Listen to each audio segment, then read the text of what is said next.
¿Qué tal, doctores? Buenas tardes. Me confirman si se escucha, por favor. Estoy con un internet que no está muy bien la línea. ¿Qué tal? Bien, vamos a empezar a tratar de hablar las bases fisiopatológicas de la nefrología.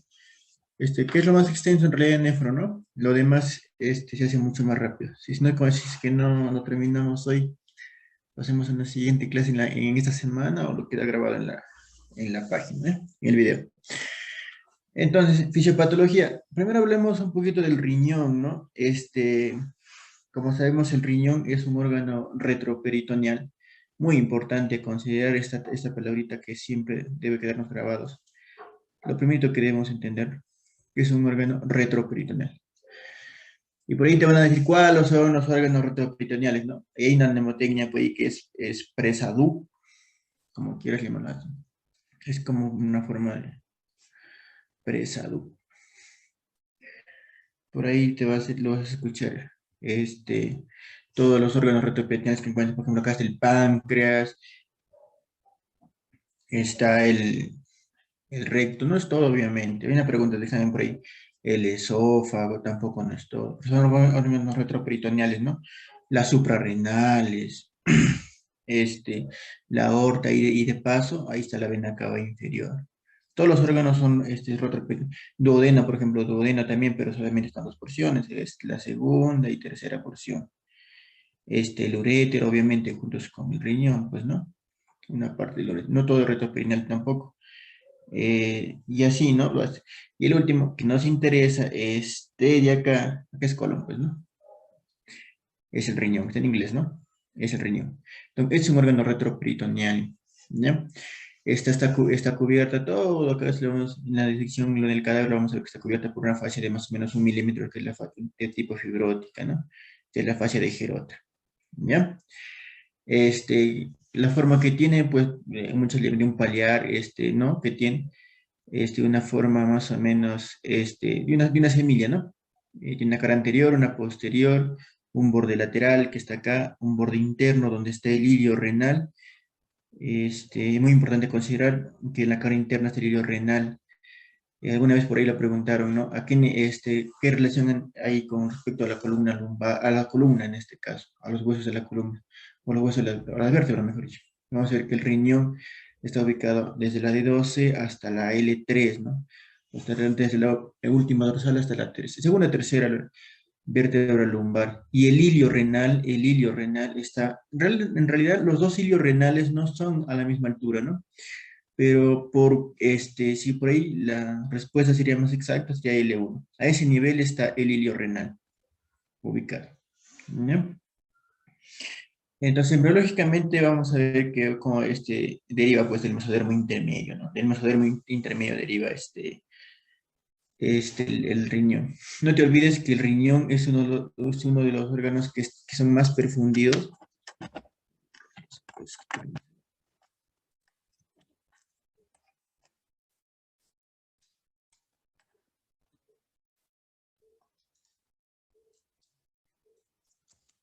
Ya. El riñón es uno de los órganos más perfundidos que existe, que tenemos, ¿no? Si te hablan por ahí, por ejemplo, dicen órganos más perfundidos, por ahí te preguntan. Si te dicen por gramo, órganos más perfundidos, dicen que es por gramo que tejido en este caso, pues probablemente te respondan que es la hipófisis, ¿no? La hipófisis es bastante vascularizada. Y por sistemas, pues vas a responder riñón, ¿no? Por sistemas. Son generalidades que en realidad es muy importante considerar porque han sido preguntas de examen. ¿Por qué más profundido? Porque más adelante, como ya vamos a comentar, llega más o menos el gasto cardíaco un total del 20 al 25%.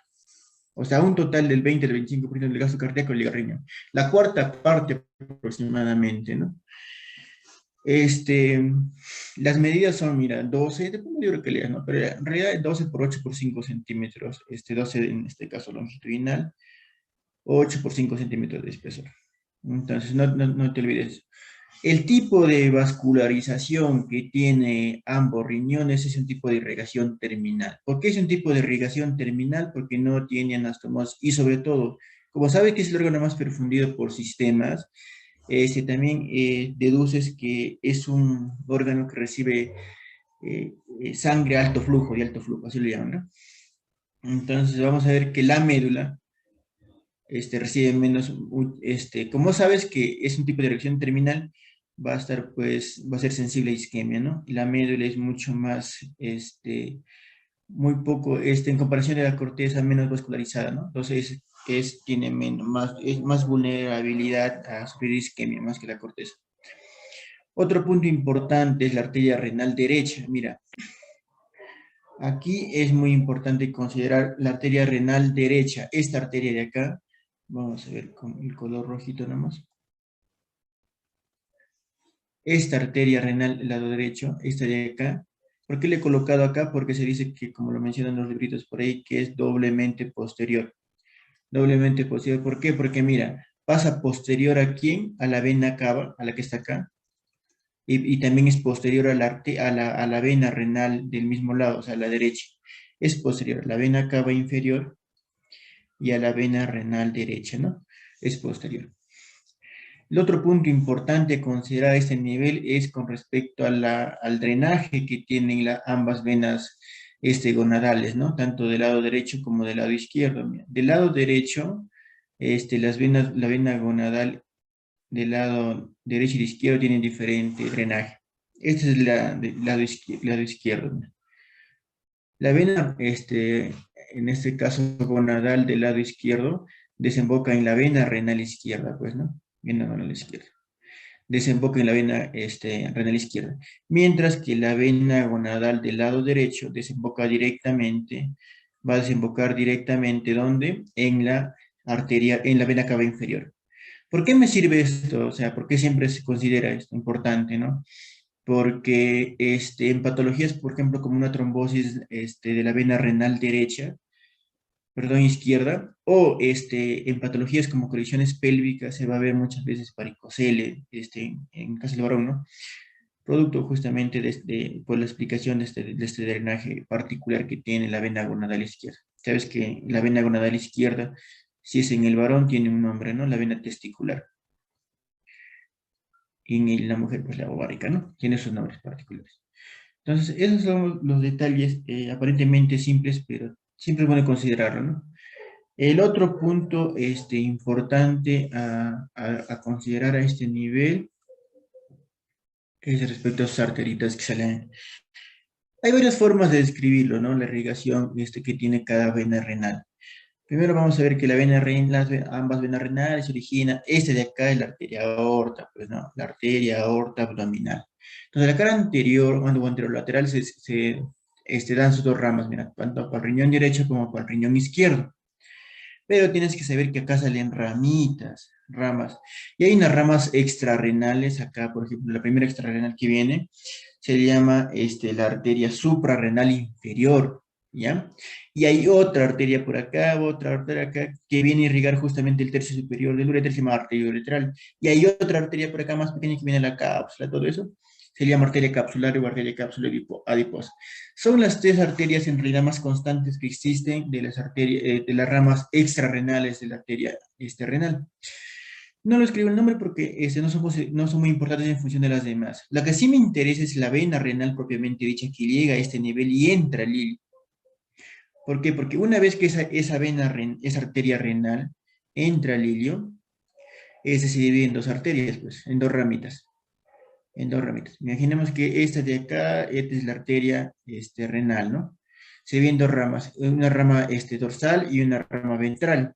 Eso se sigue dividiendo, ¿no? Y si tú lo sigues, la primera rama de esas ramas que va a ser, es el nombre que toma es la arteria segmentaria, pues, la arteria segmentaria. Luego tú lo sigues dividiendo, eso de acá, vas a ver que se sigue dividiendo aún más, y da otra ramita, ¿no? Da otra ramita por acá, que sería la arteria interlobar. Interlobar. Y así se va dividiendo hasta llegar al glomérulo, ¿no? Por ejemplo, acá se va a seguir dividiendo, se va a seguir dividiendo, se va a seguir dividiendo. Irá una arteria, esta es la segmentaria, esta es la interlobar y viene la arciforme, ¿no? Y una arteria que se llama arterias arciformes. Y acá sí, pues, no interesa la arteria arciforme, porque esta es la que se divide, va a tener una rama casi terminal, que esta es una arterita que se llama arteria interlobuliliar. Lobuliliar. ¿Por qué me interesa esta? Porque justamente esta, cuando se divide va a dar origen a esta arteria de acá. La arteria interlobuliliar da origen ¿a quién? A esta arteria de acá. La arteria que llega ¿a quién? Al glomérulo. Esa es la arteria aferente. Y esa es la arteria que realmente me interesa acá, porque para explicar toda la fisiopatología esta del glomérulo, ¿no? Entonces, la arteria aferente es una rama de quién? De la arteria interlobular. La lobulilar se origina del arciforme del interlobar, y la interlobar de la segmentaria, que a su vez son ramas de las, tanto ventrales como dorsales, que son de la arteria renal, ¿no? Entonces, importante esto, es eso, ¿no? Una vez que se entiende eso, presento este es el glomérulo, ¿no? Todo esto, lo que estamos describiendo a este nivel es el glomérulo. Muy importante saber que el glomérulo tiene diferentes formas de estudiarlo, ¿no? Una es, por ejemplo, tiene un polo vascular, que te estoy escribiendo justamente la arteria aferente liga acá. Hay un montón de capilares, obviamente, que da aquí y da acá, y al final sale que otra arteria, mira. Esta es la arteria eferente. Y es el único lugar donde, mira, llega a un lugar, justo una arteria, y sale de donde termina esta arteria eferente, otra arteria, que es la arteria eferente, ¿ya? Entonces es el polo vascular, ¿no? Es el polo vascular. Y también hay un polo urinario, ¿no? El polo urinario es todo lo que les diga, pues, todo eso de acá, todo eso de acá, todo eso de acá. Que en realidad es ya, acá hay varias partes, ¿no? Hay un epitelio, vamos a ver, mira, el polo urinario que presento, de acá es parte del glomérulo, en realidad, hay un epitelio acá, mira, todo este de rojito, de rojito, de rojito, es un epitelio. En realidad se llama endotelio, ¿ya? Es endotelio. Todo es uno solo endotelio. Pero acá hay una diferencia. Que mira, conforme llega al tener contacto con el epitelio, entre comillas, se diferencia, mira. Tiene unas prolongaciones, estas células que están acá, unas prolongaciones de manera que se unen entre ambos, ¿no? Que te adelanto el nombre, que son los podocitos. Los podocitos. Entonces, ¿cómo es esto? ¿Cómo es que funciona esto, no? Nosotros tenemos un corte a este nivel, como el corte que vamos a sacar a este nivel de aquí, que se está haciendo adrede con la intención de explicar acá. Mira, primero vamos a ver que aquí hay una membrana. Mira, el color verde te lo voy a señalar para que entiendas la fisiopato a este nivel. Esa es la membrana. Esto de color verde, que estoy señalándolo, acá, lo voy a sacar aparte, que lo estamos sacando acá. Es una membrana que está delimitando ambos espacios, mira, tanto el polo vascular como el polo urinario. Esto de acá se llama membrana basal, porque es la base entre ambos extremos. Entonces, esa membrana basal va a ser un límite. ¿Por qué? Porque si nosotros vamos por dentro y por fuera, va a tener diferentes espacios. Si nosotros, por ejemplo, vamos por dentro, acá vemos que como hay capilares a ese nivel, acá hay un montón así de células, que son las células del endotelio, ¿no? Es el endotelio. Así están las células. Acá hay una célula, acá hay otra célula, y así está. Todo está, hay células. Y justamente aquí, entre esas células del endotelio y la membrana basal, se crea un espacio. Ese espacio, ¿cuál es? Ese es el espacio, te voy adelantando su nombre, como se llama endotelio subendotelial. Subendotelial. Todo eso es importante conocerlo, pues, ¿no? Así como hay un espacio subendotelial, también hay un espacio por fuera de la membrana basal, mirando al polo urinario, ¿no? Mira, acá hay unas células grandes, grandes, grandes que se han diferenciado, mira, ve. Mira, ve. ¿Ves unas prolongaciones que tienen, unas prolongaciones con unas patitas? Acá, unas patitas, unas patitas, unas patitas. Esos son pues los podocitos, que en realidad son el epitelio, en todo este caso un epitelio, es el epitelio visceral. Entonces aquí, como lo ven, las prolongaciones que tienen cada una de esas células, si nosotros lo tratamos de graficar, todas las prolongaciones que tienen, con sus núcleos, cada célula, igual acá, ¿no? Todas esas prolongaciones que tienen estas celulitas, estos se llaman los podocitos, ¿no? Y acá son los podocitos, pero como hay un espacio acá que queda, mira, así como arriba, acá hay un espacio que queda, se llama subepitelial, se llama subendotelial. Perdón, subepitelial. Porque es el epitelio, pues, ¿no? Subepitelial. ¿Te das cuenta cómo lo estamos sacando? Lo estamos desmembrando esta parte. Entonces, tienes el endotelio, acá las células endoteliales, tienes el espacio subendotelial, la membrana basal, a continuación de la membrana basal viene el espacio subepitelial y a continuación vienen los podocitos, los podocitos. Las células de arriba son las células endoteliales y las células que están acá de color celeste son los podocitos, que en realidad los podocitos forman parte del epitelio visceral. Porque todo esto de acá, que estoy señalando, mira, de color celeste, todo es epitelio. La diferencia es que los podocitos se diferencian cuando llegan a tener contacto con los capilares, cambian, se diferencian sus celulitas un poco más grandes con las prolongaciones que tienen, y se llama epitelio visceral, porque desde acá, las que están revistiendo esta parte de acá son el epitelio parietal, pues, ¿no? Entonces hay dos epitelios acá, epitelio visceral, que forman los podocitos, y el epitelio parietal, que es esta parte de acá, que está tapizando lo demás. ¿Ya? Los demás el polo urinario. Ahora, ¿por qué grafico esto? ¿No? ¿Por qué gráfico? Y obviamente acá está el mesanquio, pues, ¿no? Todos estos de acá, estas células de acá, que son el mesanquio. Mira, tú me dirás, ¿pero dónde lo graficamos en este corte que has hecho? Pues vamos a otro color, ¿no? Por ejemplo, lo sacamos de color amarillo, acá, las células del mesanquio, y las células del mesanquio, ¿saben qué vienen así? Vienen así, mira. Viene revistiendo ese espacio, las células del mesangio vienen a revestir ese espacio que queda o que dejan el endotelio. Recuerda que el endotelio que presentan los riñones a nivel de glomérulos es un tipo de endotelio fenestrado. Entonces, ¿quién lo cubre ese espacio que queda ahí? Exacto, ¿no? El mesangio, pues, ¿no? El mesangio, el mesangio.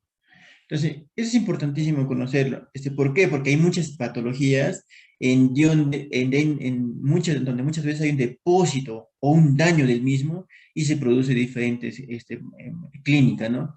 Por ejemplo, por hematuria, proteinuria, depósito de anticuerpos, etc. Y cada uno tiene un determinado lugar, pues, ¿no? Donde se desarrolla cada patología. Por eso es importante conocer. Entonces, ¿qué más? Una vez que hemos delimitado esto y aquí, vamos a ver que, vamos a hablar un poquito de la membrana basal. La membrana basal. Como acá está la membrana basal, mira. La membrana basal, la que estoy delimitando aquí a este nivel, aquí, este, está formado por más del 50%, así más del 50%, ¿de qué tipo de colágeno? Tipo 4. Excepciones a la regla, no, porque todas las membranas basales tienen el colágeno tipo 4. Y la mayor cantidad de los más de 15 tipos de colágenos que hay es el colágeno tipo 4. Principalmente tiene sostén, pues no funciona. Lo otro que sí quiero que entiendas es esto, que la membrana basal glomerular está compuesta por heparansulfato. Heparansulfato. Y esto sí, grábate esto. ¿Por qué digo heparansulfato? Entonces, aquí tiene el heparansulfato. Vamos a ver. Heparansulfato. ¿Sabes qué carga tiene el heparansulfato? Tiene una carga negativa.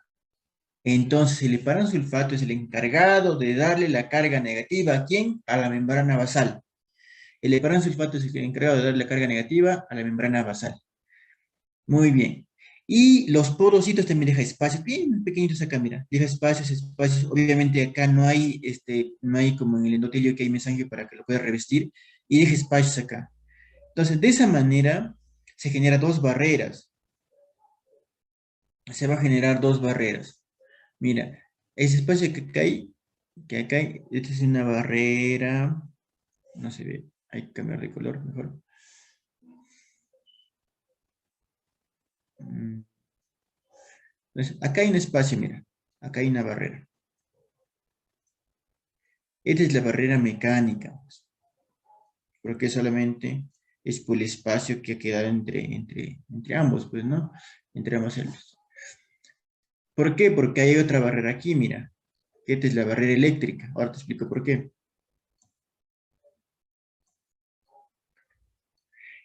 ¿Por qué hablo de dos barreras? Porque son, pues, dos, límites que pone el glomérulo para tratar de filtrar diferentes sustancias. Por ejemplo, por acá viene la sangre, viene el plasma, se delimita y después el filtrado, ¿no? El filtrado glomerular. Entonces, esas estructuras de acá, ambas barreras, tanto la mecánica como la eléctrica, son las encargadas de decidir qué sustancias atraviesan o qué sustancias se filtran y qué sustancias no, ¿no? Por eso es importante conocer. Entonces, la carga, la barrera eléctrica, pues le va a dar el sulfato porque tiene carga negativa, ¿no? Es por eso que muchas sustancias no son capaces de atravesar la membrana basal, no solamente porque son pequeñas, porque sabemos que esta barrera mecánica solamente nos permite filtrar moléculas de máximo que sean 7000 Dalton.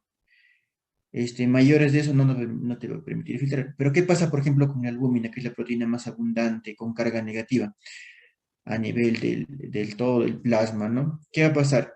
No es una proteína tan grande, incluso muchos dicen que puede atravesar esa barrera mecánica, pero ¿por qué no pasa? ¿Por qué no atraviesa en cantidades mayores? ¿No? ¿Por qué? Porque la albúmina, por ejemplo, es una proteína que tiene carga negativa.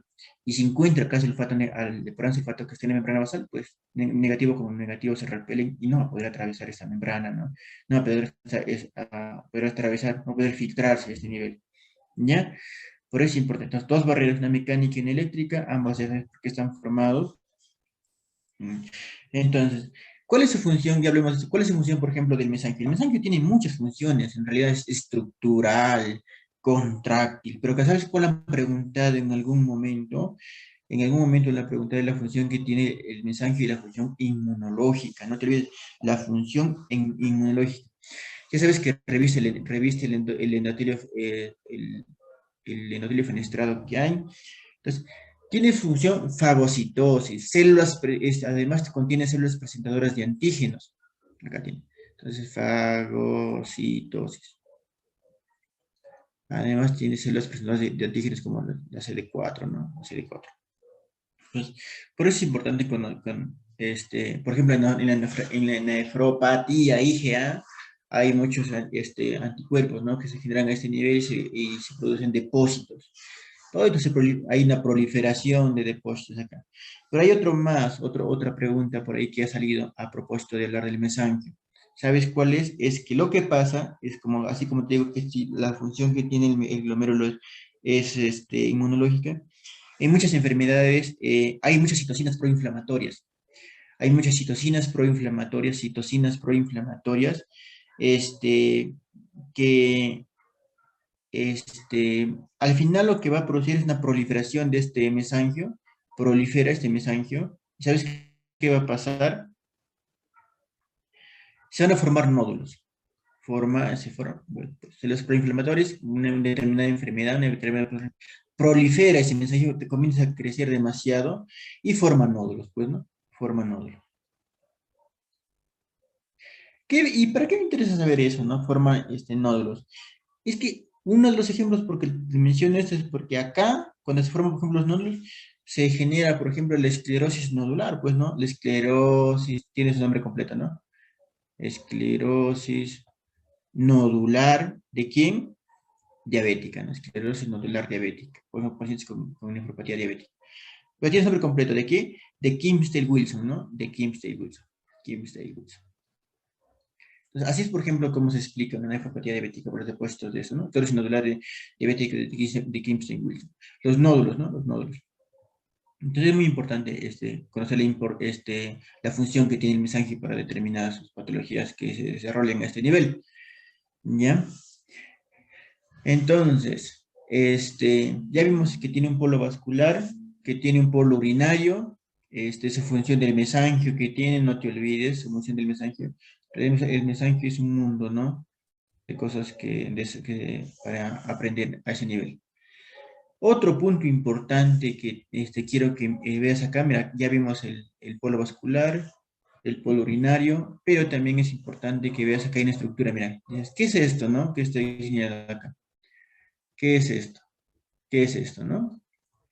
Pues es una estructura que forma parte de quién? Del el túbulo contorneado distal. Ojo a esto, el túbulo contorneado distal.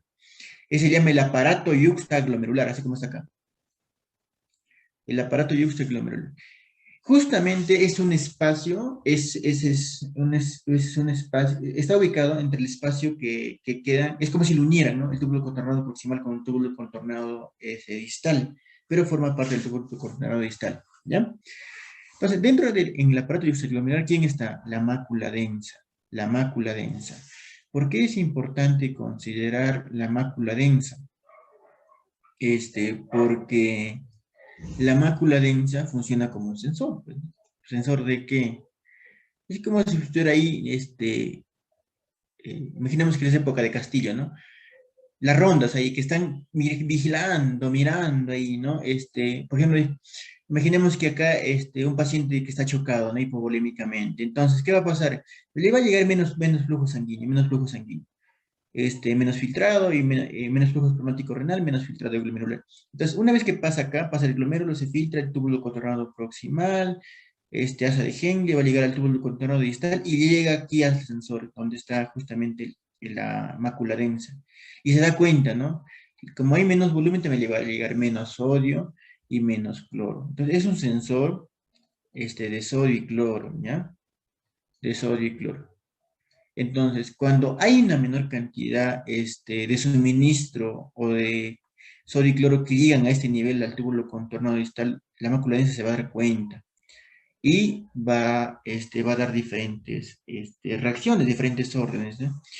Una es que, por ejemplo, va a tratar al túbulo contornado proximal decirle, ¿sabes qué? Estamos en problemas, tienes que reabsorber más volumen. ¿Cómo lo haces? El túbulo contornado proximal, lo que normalmente reabsorbe 65% del sodio, cloro, va a reabsorber un poco más del todo lo que se filtra, ¿no? Para que trate de no perder tanto volumen, por ejemplo. Ese es uno. Le ordena el túbulo contornado proximal. El otro que hace es que va a liberar renina. Libera renina. Entonces, si libera renina, ¿sabes lo que es la renina? La renina, ¿sabes qué va a hacer?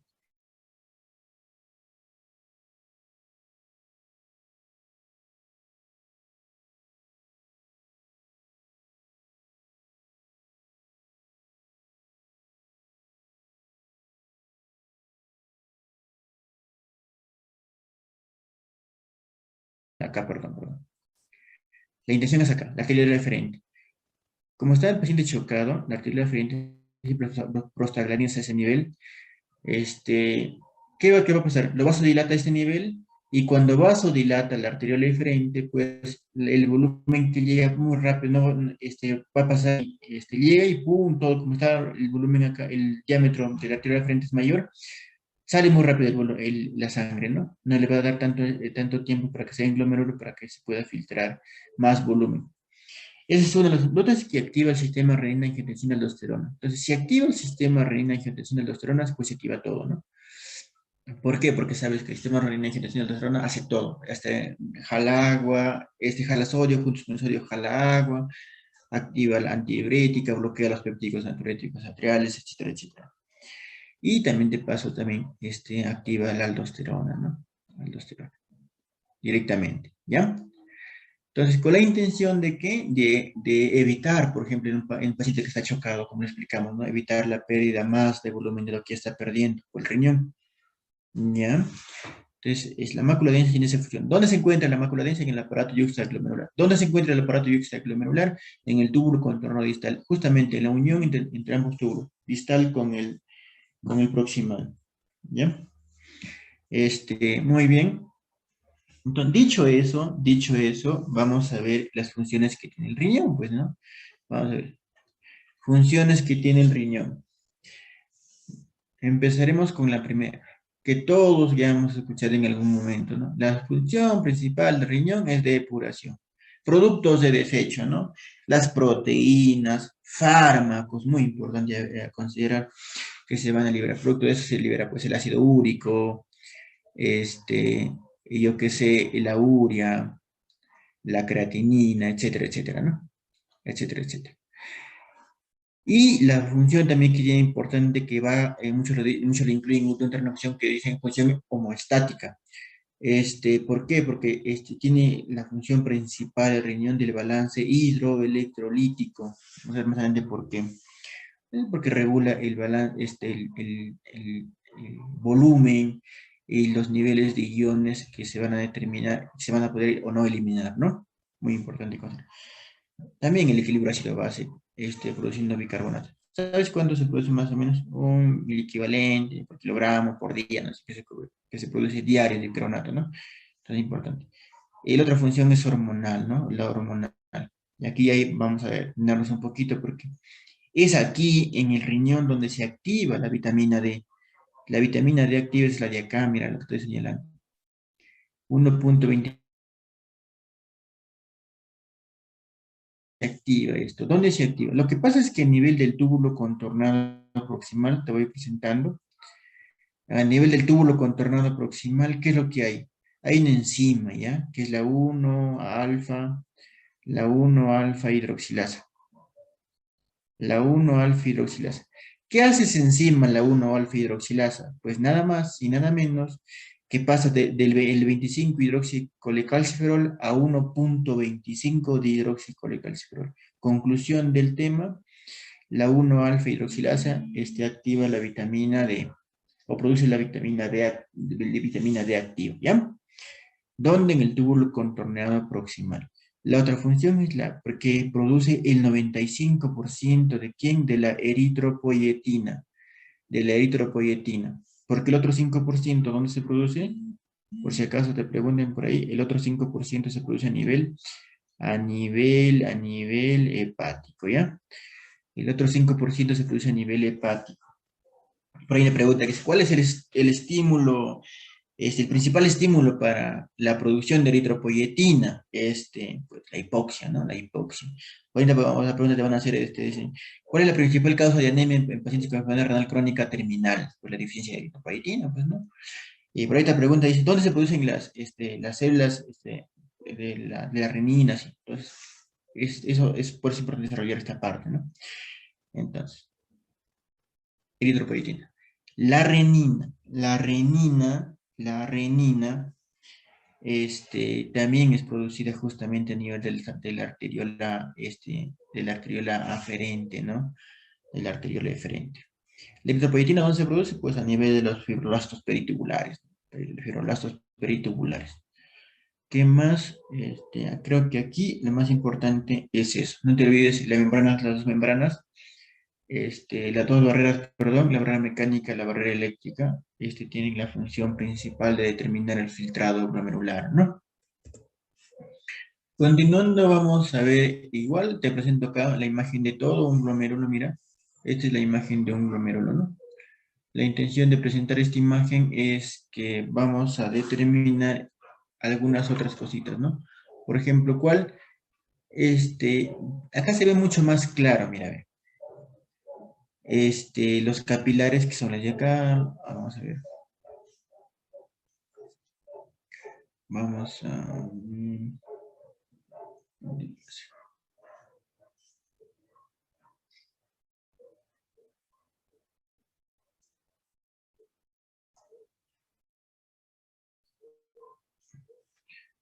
Mira, entonces. Vamos a ver lo que está acá. Todo esto de acá que estoy haciendo de amarillo, ¿sabes qué es? Imagínate que es la orina, el polo urinario. Todo el plasma que se ha filtrado. Todo el plasma que se ha filtrado. Pues, ¿no? Todo el plasma que está filtrando. Es todo eso de acá, es el polo urinario, mira. Aquí lo vas a delimitar mucho mejor, pues, ¿no? El polo urinario. Entonces, ¿por qué gráfico esto? Porque aquí hay una arteriola aferente y aquí hay una arteriola diferente, la que te presenté hace un momento. Acá viene, se filtra, hay una presión, acá está el mesangio, todo eso rodeando, mira acá, recubriéndolo, tapizándolo al endotelio, que acá, estos son los capilares, todos de acá son capilares. están recubriéndolo ahí, ¿no? Y es muy fácil darse cuenta, ¿no? Porque me dicen, ¿dónde acá? Señálame dónde está esa membrana basal que hace un momento hablabas, ¿no? Por ejemplo, ¿no? Acá está la membrana basal, ¿no? Estaríamos por acá, delimitada acá, por ejemplo. Acá hay una membrana basal, que va a estar justamente delimitando ambos polos, no tanto el polo urinario con el polo vascular, ¿no? Hay una membrana basal. Entonces, esa membrana basal está ahí, ¿no? ¿Por qué más es importante conocer? Porque sabemos que lo que te mencioné hace un momento, ¿no? La membrana basal está compuesta por heparansulfato y es la que forma la barrera eléctrica, ¿no? El heparansulfato, acá vamos a poner heparansulfato. ¿Por qué? Porque esto tiene carga negativa. La mecánica, en cambio, le da el endotelio. Mira, acá está. Este endotelio de acá. Ese endotelio de acá. Que tiene unas prolongaciones, mira, ve. Prolongaciones. Que todos son... Esos son los podocitos. Los podocitos son los encargados de formar la barrera mecánica. ¿Quiénes son los podocitos? Forman parte de quién? Del endotelio, perdón, epitelio. ¿Qué epitelio es? Visceral. Porque aquí hay un epitelio que está por fuera, mira, ve. Este de acá, este de acá. Todo ese color celeste de acá que estoy señalando, todo ese de acá. Su función de acá nada más sostén, pues, sostén nada más. Ese ya no es el epitelio visceral, sino es el epitelio parietal, que no participa en el filtrado glomerular. Cuidado con la pregunta. ¿Ya? Y acá pues viene ya, esto de acá que lo estoy señalando ya son parte de quién. Son células cúbicas, como te estás dando cuenta, mononucleares, que tienen o forman parte ya del túbulo contorneado proximal, ¿no? Túbulo contorneado proximal. Muy bien. Dicho eso, vamos a describir cada uno. El flujo sanguíneo renal, ¿sabes cuánto es? Yo te dije hace un momento. El flujo sanguíneo renal es 20 a 25%, ¿no? ¿De quién? Exactamente, del gasto cardíaco.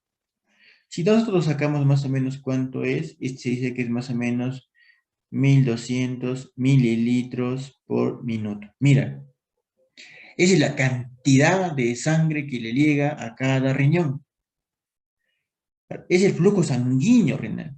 Ahora, el flujo plasmático renal es el 50% de esto. O sea, el 50% de eso. ¿Cuánto es? Será pues 600, ¿no? 600, la mitad pues, ¿no? Mililitros por minuto. Ahora, ¿y el filtrado glomerular cuál es? El filtrado glomerular es el 20% del flujo plasmático renal. Es muy fácil jugar con esto. El 20% de eso, ¿cuánto? 120, pues, ¿no? 120 mililitros por minuto. Mira, date cuenta. Entonces, si tú te das cuenta, es la cantidad de mililitros que se filtra por minuto. Obviamente en condiciones normales, pues estamos hablando de condiciones normales. Todavía no nos estamos incrustando en ninguna patología. ¿Ya? Entonces, 120 mililitros por minuto. Si tú lo sacas en 24 horas, lo multiplicas, ¿sabes cuánto va a ser? Un promedio de 160 a 180 litros por día. ¿Qué significa? O sea, esa cantidad de veces que da vuelta, da vuelta, da vuelta la sangre infiltrándose. ¿Y cuánto crees que al final se termina eliminando por la orina? ¿Qué cantidad? Pues 1 litro, ¿no? 1 litro. Mira, para que pase ahí, significa que tiene que pasar toda esa cantidad de volumen, más o menos unos 180 veces, ¿no? Para que al final deje 1 litro. ¿Ya? Así es como es el filtrado glomerular. Ahora, ¿ese filtrado glomerular de qué depende? ¿Ese filtrado glomerular de qué depende? Pues como te dije, una de las barreras, ¿no? De las barreras, tanto mecánica como eléctrica. Adicional a eso, depende de la ley de Frank-Starling, ¿no? Porque estamos manejando volúmenes, pues, ¿no? La ley de Frank-Starling. La ley de Frank-Starling. ¿Qué nos dice la ley de Frank-Starling? En función de las presiones que se manejan en cada uno de los espacios. Entonces, Frank Starling, por ejemplo, para que apliques la ley, ¿qué te va a decir? que a nivel de la arteriola aferente, que está a este nivel y acá, a este nivel, a este nivel, acá la arteriola aferente, ¿qué es lo que va a pasar? Va a haber una presión que es propia del vaso sanguíneo. Es la presión hidrostática. Esa es la presión hidrostática. ¿La presión hidrostática de quién? En este caso plasmática, pues, ¿no? Es la que va a permitir y va a favorecer, ¿qué cosa? Va a favorecer, vamos a cambiar el color. Ahí nomás, sí, no, ahí nomás. Mira, va a favorecer que este filtrado glomerular se vaya en esta dirección. O sea, desde el plasma, desde el vaso sanguíneo hasta el podo urinario. Me permite, ¿no? Entonces, el filtrado glomerular depende de eso. Pero hay unas proteínas que acá, hay, que están, perdón, hay una cantidad de proteínas que están en el plasma, ¿no? Las proteínas tienen una carga negativa, entonces van en contra de esta presión hepática. Pues que se resta la presión oncótica plasmática, ¿no? Va una. Ese es lo que queremos sacar de frente del polo vascular. Pero ¿qué pasa si yo cambio de color y me voy, por ejemplo, con color verde? Hay una presión también que se genera aquí, pues, ¿no? Hay una presión que se va a generar acá, una presión que es propia, en este caso, del polo urinario. Si acá tenemos volumen, también va a haber una presión hidrostática, entre comillas, ¿no? Entonces, esa presión que hay ahí, esa presión que está acá, esa presión que hay acá, que se va en esa dirección, entonces, es la presión hidrostática, entre comillas, de la orina, ¿no? Del podo urinario, del podo urinario. Que va a ir, mira, va a ir en contra. Y acá también hay proteínas. Proteínas se filtran, por supuesto que se filtran, a pesar que tenemos dos barreras, barrera mecánica y barrera eléctrica. ¿Cómo es que se filtran? Pues pasan, ¿no? Por diferentes condiciones. Por ejemplo, la albúmina pasa. Nunca puede, siempre es menor la cantidad, obviamente, que tiene normal menor de 30, ¿no? Pero la proteína, por ejemplo, que más se filtra, de Tom Horford, que es más, está pues, alrededor de 100, ¿ya? La otra es la inmunoglobulinas. Entonces, y acá también hay, pues, que hay proteínas. También entonces va a jugar en contra, ¿no? En contra del glomérulo. Entonces, es así, es la presión oncótica del el podo urinario. Entonces, estas presiones van a determinar al final el filtrado glomerular, ¿ya? La presión hidrostática, plasmática, la presión oncótica, que hay proteínas que hay en el plasma, y le vas a restar al final la presión que se genera acá, ¿no? La suma de presiones entre la presión hidrostática en el polo urinario menos la presión oncótica que generan las proteínas que están presentes acá en el polo urinario. ¿Ya? Entonces, así es como vas a determinar el filtrado glomerular. Entonces, el otro punto a considerar aquí es que hay diferentes sustancias, principios activos, mejor dicho, que van a determinar el aumento o la disminución del filtrado glomerular. El aumento o la disminución del filtrado glomerular. Y ahora va la explicación, ¿no? Ahora va la explicación por qué. Por ejemplo, ¿quiénes aumentan el flujo plasmático renal? Obviamente van a aumentar el flujo, el filtrado glomerular. ¿Quién aumenta? Pues los vasodilatadores, ¿no? ¿Vasodilatadores a qué nivel? Al nivel de la arteria aferente, porque cuando dilatan, aumentan, me permite mayor entrada de volumen al nivel acá del glomérulo, ¿no? Entonces, obviamente, pues, si hay más entrada de volumen, va a haber más cantidad de plasma filtrado, ¿no? Y mayor filtrado glomerular. Entonces, aquí, por ejemplo, un vasodilatador importante considerar aquí, es la bradicinina, ¿no? Bradicinina. ¿Ya? Que aumente el filtrado, el flujo plasmático renal, que también es vasodilatador, son las prostaglandinas. Otro es la dopamina. La dopamina también aumenta el flujo plasmático renal. Y ahí te viene tu pregunta que le hice en un momento. ¿A qué dosis? ¿No? ¿A qué dosis? Tú sabes que la dopamina es un principio activo que tiene bastante particularidad. ¿Por qué? Porque es dosis dependiente. La acción que tiene la dopamina es dosis dependiente. Por ejemplo, acá hay dosis bajas, dosis medias y dosis altas. A dosis bajas, ¿sabes a quién va a estimular? Pues, a los receptores de dopamina. O sea, los receptores de la propia dopamina. ¿Y esto qué es? ¿Esto qué es? Vasodilatador. Si es vasodilatador, me aumenta el filtrado glomerular. Excelente, ¿no? Hasta ahí está bien. Pero, ¿qué pasa? ¿Qué pasa si le das dopamina a dosis medias a ese paciente?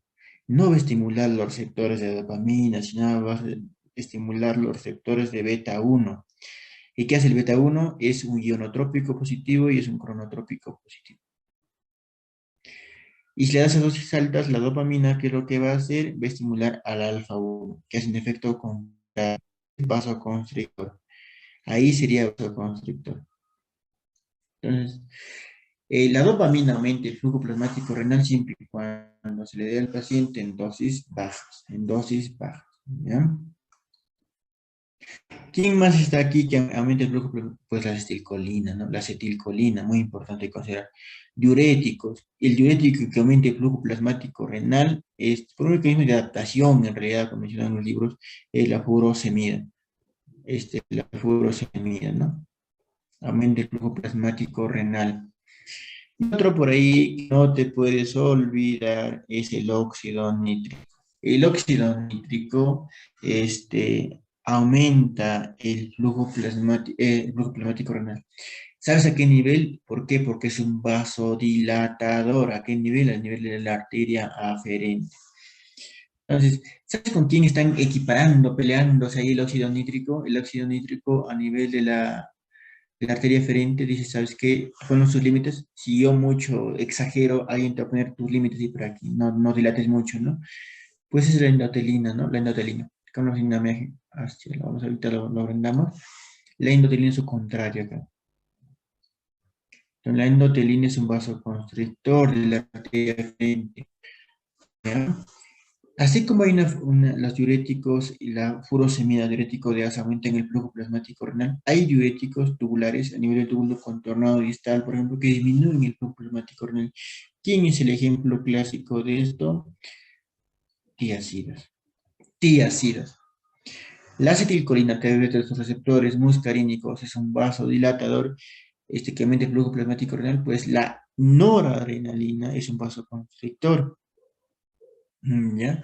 Justamente por la misma razón que actúa la dopamina a dosis altas, ¿ya? Otro fármaco que actúa acá, pues las prostaglandinas. Ojo a esto, las prostaglandinas, esto si no hay un fármaco que bloquee las prostaglandinas que aumentaban el flujo plasmático, ¿no? Pues va disminuyendo. Por ejemplo, acá quién están, a la cabeza los AINES, ¿no? Y hay otro punto importante que tienes que pensar, ¿quién disminuye principalmente el flujo plasmático? Pues la cantidad de volumen disminuye, o mejor dicho, las condiciones del paciente en que está con una cantidad de volumen circulante disminuida. ¿En qué pacientes? Por ejemplo, en pacientes que están chocados, en pacientes que tienen una hipotensión severa,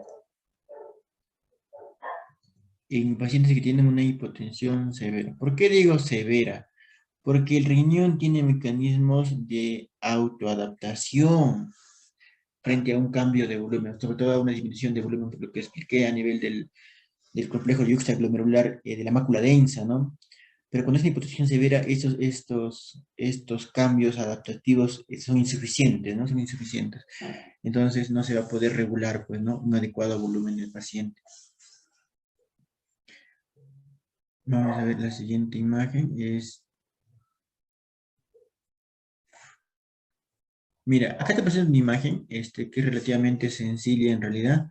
Dice, para tratar de explicarte cómo son los mecanismos adaptativos que se generan frente a nivel de arteria renal, aferente y eferente, para determinar un adecuado, o mantener, mejor dicho, un adecuado filtrado glomerular. Primero vamos a ver una condición normal. Sigue la flechita del puntero. La situación normal, ¿cuál es? Mira, ve, que tenemos una presión arterial normal, obviamente, donde vemos que la PA y el filtrado glomerular están en una situación basal, ¿no? Lo normal del paciente, de acuerdo a su edad, etcétera, etcétera. Entonces, a nivel de la arteriola aferente, ahí está, mira, el óxido nítrico y la endotelina, como te mencionaba, ¿no? el óxido nítrico y la adrenalina están ahí disputándose, ¿no? Diciendo, ¿sabes qué? Si tú te pasas de la raya, yo te freno, ¿no? Y viceversa. El óxido nítrico es un vasodilatador y la adrenalina es un vasoconstrictor. Entonces, frente a cualquier cambio de volumen, ambos se van a tratar de dar una respuesta, equiparar eso, ¿no? Para mantener al final un adecuado filtrado glomerular, que es el fin, pues, ¿no? Mantener un adecuado filtrado glomerular. Pero, ¿qué pasa si comienza a bajar la presión arterial? ¿Qué pasa si comienza a bajar esta presión arterial? Pues la presión arterial comienza a bajar y obviamente le va a comenzar a llegar una menor cantidad de volumen, ¿no? Le va a llegar una menor cantidad de volumen. Lo que, por ejemplo, llegaba el 20 al 25% del gasto cardíaco, va a cambiar. ¿Va a ser cuánto? 18, 15 el gasto cardíaco. Ese cambio de volumen, que lo que va a hacer, genera el primer mecanismo adaptativo. Por los primeros. ¿Cuál es? Mira, hay, aparte del reflejo miógeno, hay que se va a generar por el óxido nítrico. ¿Sabes qué pasa? El óxido nítrico pelea solo. La adrenalina se retira, le dice, no es mi chamba, quédate solo. ¿Qué hace? Vasodilatar la arteria frente. ¿Con qué fin? De abrirte el caño, como se dice, abrirte el grifo, para que entre mucho más volumen y pueda llegar mucho más, en este caso, plasma a ser filtrado, ¿no? Entonces, es el primer mecanismo adaptativo que se genera. Y al final, el filtrado glomerular, que es el mismo, mira, como en el basal, igualito, no cambia. Pero solamente ha pasado una vasodilatación de quién? De la arteriola aferente. De la arteriola aferente. ¿Qué pasa si esta presión sigue bajando, ¿no? Sigue bajando esta presión arterial. Ya comienza a haber hipoperfusión renal o esos mecanismos adaptativos ya han sido prácticamente insuficientes. Ah, ya. El óxido nítrico no pudo solo y avisa, ¿sabes a quién? Como te dije, la mácula densa se activa. ¿Y sabes qué va a pasar la mácula densa? Te dije, ¿produce qué? Aumenta la producción de quién? De renina. De renina. Entonces, esta renina, por orden de que se ha producido a nivel de quién? De la arteriola aferente. Cuidado con eso. La renina se fabrica o se produce a nivel de arteriola aferente. Pero ¿dónde actúa? ¿Dónde actúa? ¿A qué te das cuenta? La arteriola aferente se da cuenta, pues que mira, el volumen es poquito, tiene muy poco volumen, trata de dilatar con óxido nítrico, pero ha sido insuficiente. Se produce renina, la arteriola aferente. ¿Para qué? Para que vaya a actuar ¿dónde? La arteriola eferente. ¿Por qué? Porque una vez que esa renina, aquí no activa al sistema renina-angiotensina-aldosterona. Angiotensina 2 al final lo pasa a angiotensina 1, ¿verdad? Y la angiotensina 1 pasa a angiotensina 2 por encima compartida de angiotensina. Y la angiotensina 2 va a actuar a nivel de sus receptores AT1, que es vasoconstrictor. Ese AT1 que estoy mencionando, va a actuar a nivel de la aferente, eferente. Hace una vasoconstricción. ¿Para qué hace una vasoconstricción de la arteriola eferente? Es como si cerraras el desagüe, ¿no? Cerraras con la intención de tener una mayor cantidad acá un mayor tiempo, mejor dicho, de volumen a nivel del polo vascular para que se pueda filtrar mucho más, pues, ¿no? Se puede filtrar mucho más. No puedes eliminar mucho, perdón, no puedes eliminar mucho más volumen, pues, ¿no? Es la intención de la renina. Producir una vasoconstricción de la arteriola eferente. ¿A través de quién? Activando el sistema renina-angiotensina-aldosterona. ¿Ya? Y trata de compensar el filtrado, pero aún no lo logra. Entonces, esa presión sigue cayendo, y mira, ahí viene la angiotensina 2 y las prostaglandinas, ¿no? Que tratan igual de equiparar. Siempre las prostaglandinas son contrarios, así como la endotelina con el óxido nítrico, la angiotensina es con las prostaglandinas. Ambos ponen sus límites. ¿Ya? Y en cambio, igual, si la presión es imposible, ¿qué va a pasar? Pues no llega simplemente el volumen al riñón, no llega simplemente. Por ejemplo, cuando le das a un paciente fármacos que bloqueen el sistema de renina aldosterona y no va a haber una vasoconstricción ¿de quién? De la arteriola eferente. Y como liga el volumen, pasa. Como liga el volumen, pasa. ¿Ya? Cuidado con eso.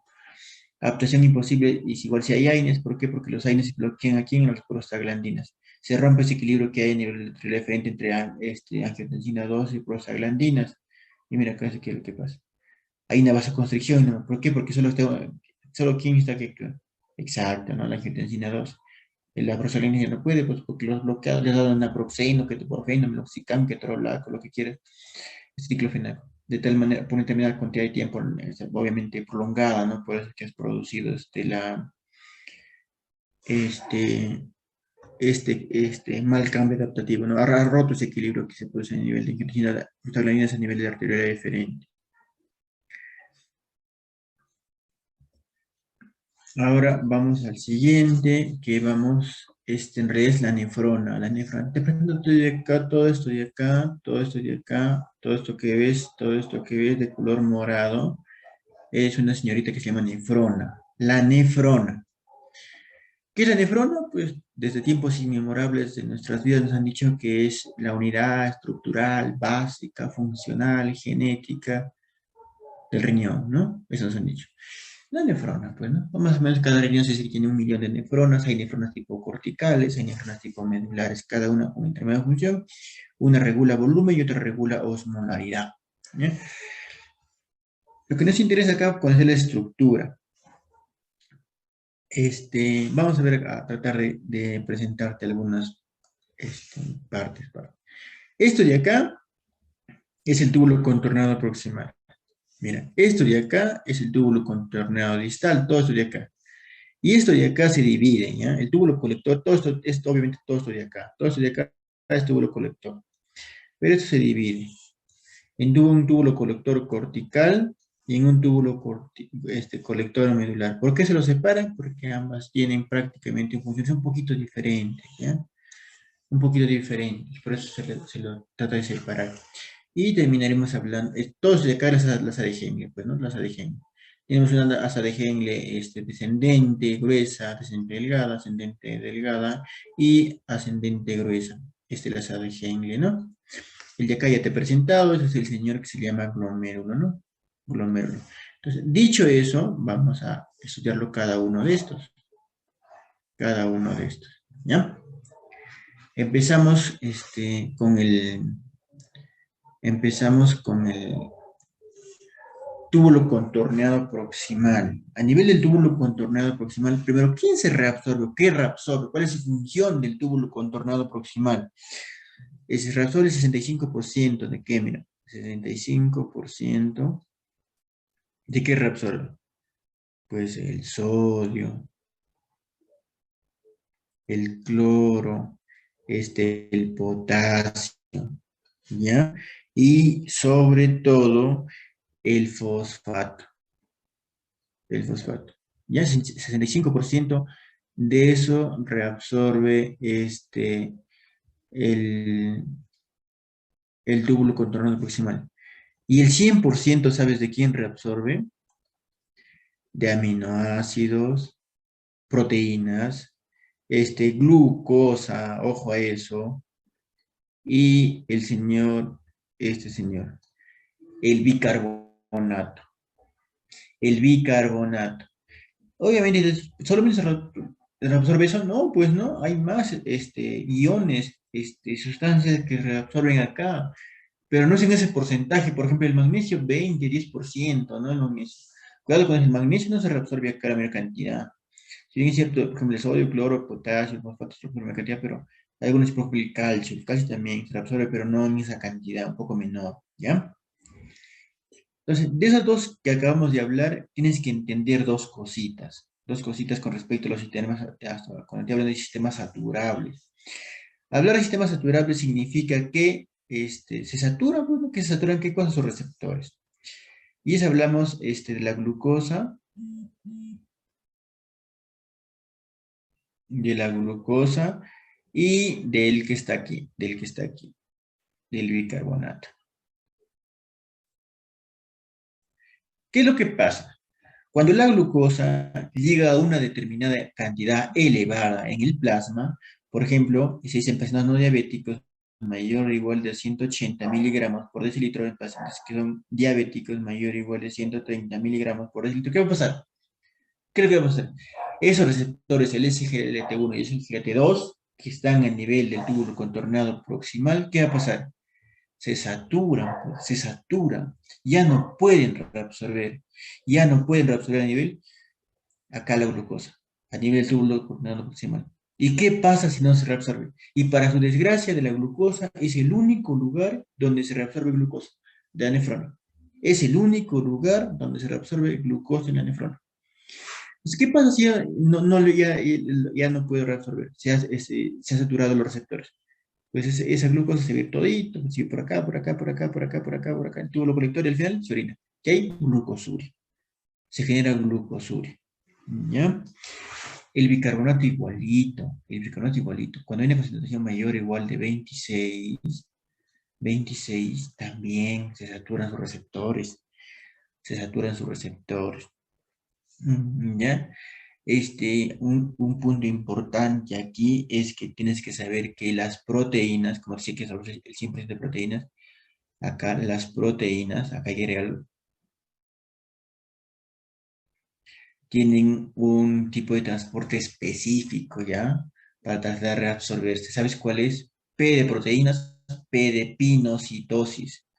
Ojo a esto, P de pinocitosis. ¿Por qué es importante esto? Porque si tú sabes que para que se reabsorba una proteína, tiene que haber una pinocitosis. ¿Qué significa? Tiene que sacrificarse una célula. Entonces, esa célula tiene que tratar de encapsular, ¿no? De encapsularse a través de su citoplasma para tratar de que, como si lo fagocitara a una proteína con el fin de ¿qué? De hacerlo pedazos, destruirlo en aminoácidos y recién ahí pasarlo aquí a la circulación sanguínea.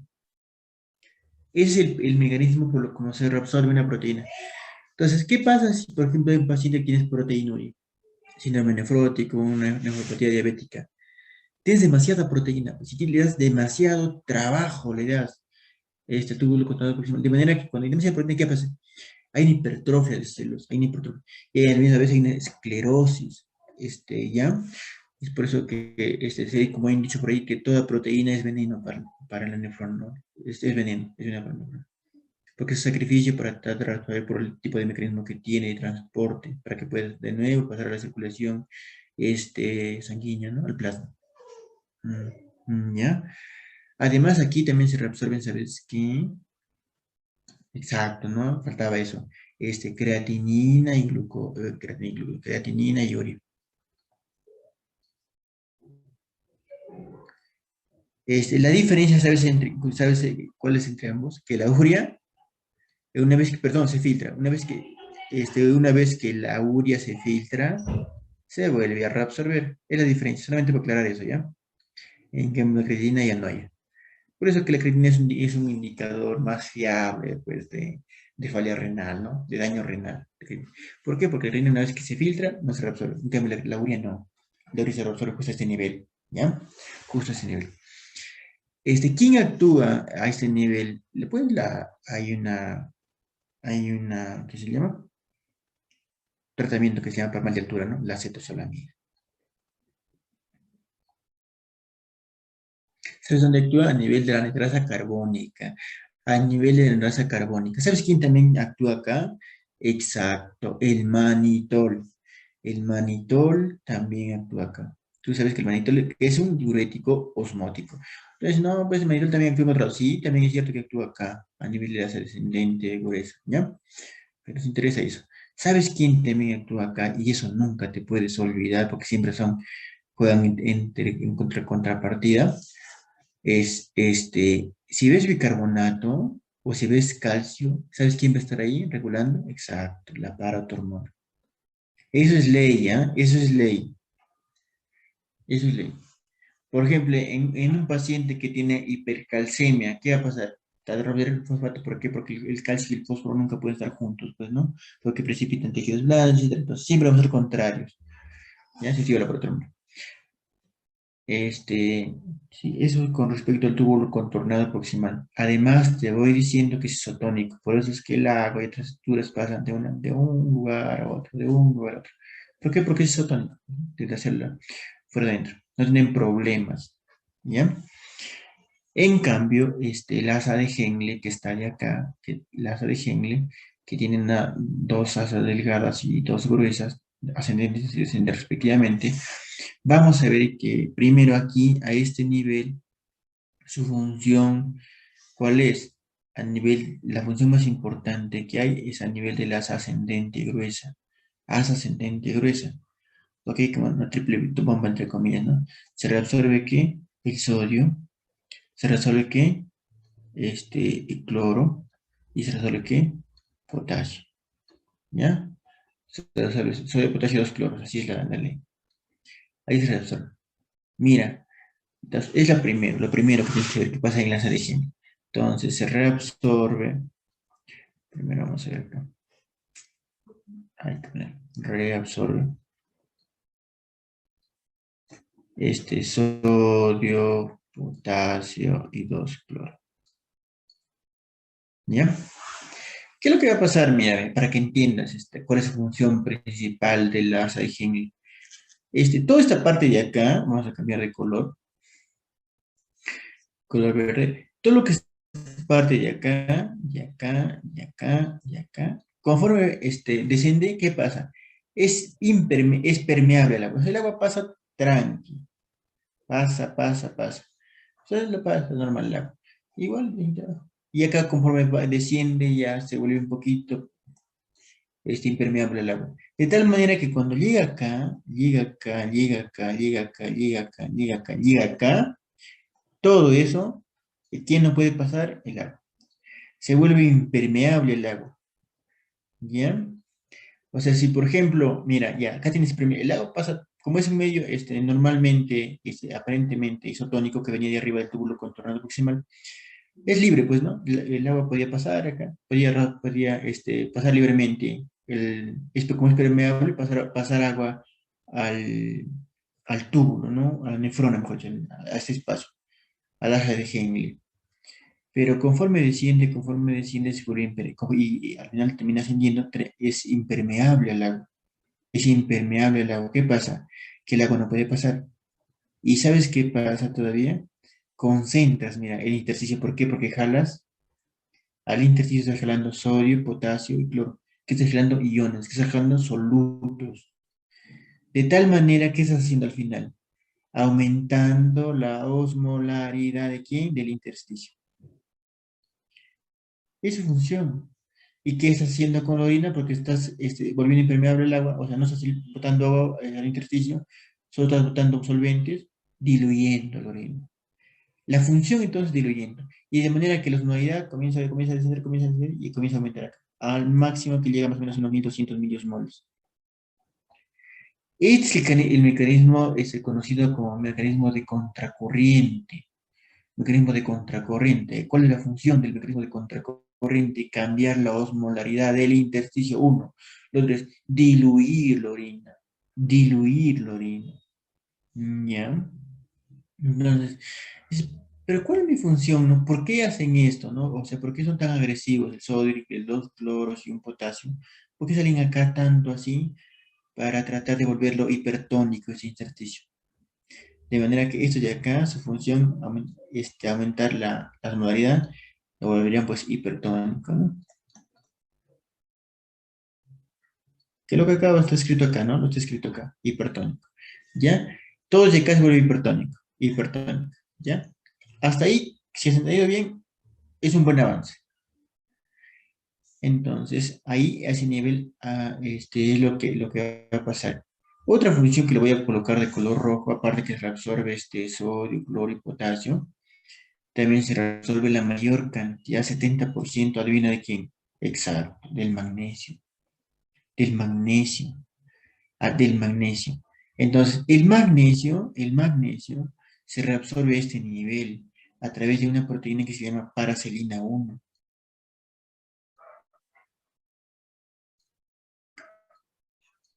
Ya, así como hay una proteína que es por pinocitosis, por SGLT1, SGLT2, la glucosa, la paracelina 1 la permite la reabsorción de magnesio. Y aquí en el asa ascendente y gruesa, es donde se reabsorbe la mayor cantidad de qué? De magnesio. ¿Ya? Ojo a esto, aquí también actúan otros fármacos, ya, lo voy a escribir con otro color para que veas. Todos los fármacos que actúan, mira, todos los fármacos que actúan, acá está el manitol, acá está el probenecid, pero me interesa uno que está acá, bloqueando esto de acá, bloqueando eso de acá, que esta es la furosemida. Aquí a este nivel es donde actúa la furosemida. Es el diurético más potente que existe, diurético de asa, la furosemida, porque bloquea todo, pues, bloquea toda la reactuación. Entonces, la furosemida, si queremos ver, ¿cuál será su función? Mira, sí, ¿qué es lo que produce? Pues no permite que se reabsorba ni sodio, ni cloro, ni potasio. Entonces va a disminuir la cantidad de ¿qué? De potasio, de sodio, en sangre, ¿no? Claro, pues no permite que se reabsorba. ¿Ya? Además, también de manera indirecta, la furosemida,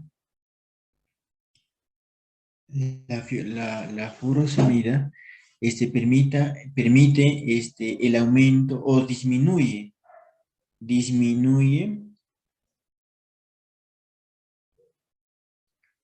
hay que colocarlo en completo, la reabsorción, ¿de quién? De calcio,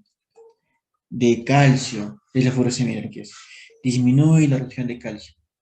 Entonces, en un paciente, por ejemplo, con osteoporosis, no te conviene darle, pues, ¿no? Porque tú quieres hacer calcio, no quieres eliminar. Entonces, conclusión de esto, produce hipercalciuria. Produce hipercalciuria. Calciuria. ¿Ya? Entonces, cuidado con eso, cuidado con los fármacos. Vamos al túbulo contorneado distal, En el túbulo contorneado distal pasa lo mismo, igual se reabsorbe sodio, se reabsorbe cloro, se reabsorbe hidrogeniones, ¿no? Potasio se reabsorbe, ¿ya? Y también se reabsorbe calcio. Yo te dije, donde veas calcio y donde veas fosfato, ¿quién tienes que pensar? En esa famosa llamada paratormona. Entonces, conclusión, la paratormona, ¿dónde actúa? En el túbulo contorneado proximal y en el túbulo contorneado distal, regulando que la reabsorción tanto de calcio como de fosfato, ¿ya? Entonces, ¿quiénes actúan aquí? Pues varios fármacos, ¿no? Los diuréticos de tipo tiacidas, ¿quieres? Acá están las tiacidas, pues, ¿no? Aquí están las tiacidas. Vamos a colocarle color blanco para hacer la comparación con la furosemida. Aquí es donde actúan las tiacidas. ¿Ya? Las tiacidas. Y las tiacidas hacen lo mismo porque bloquean esa reabsorción, pues, ¿no? Entonces, en sangre, ¿qué van a disminuir? La concentración de sodio, la concentración de potasio, la concentración de cloro. Te das cuenta casi parecido a la furosemida. ¿Dónde está la diferencia? Que estos no disminuye la reabsorción de calcio, sino aumenta la reabsorción de calcio. Aumenta la reabsorción de calcio.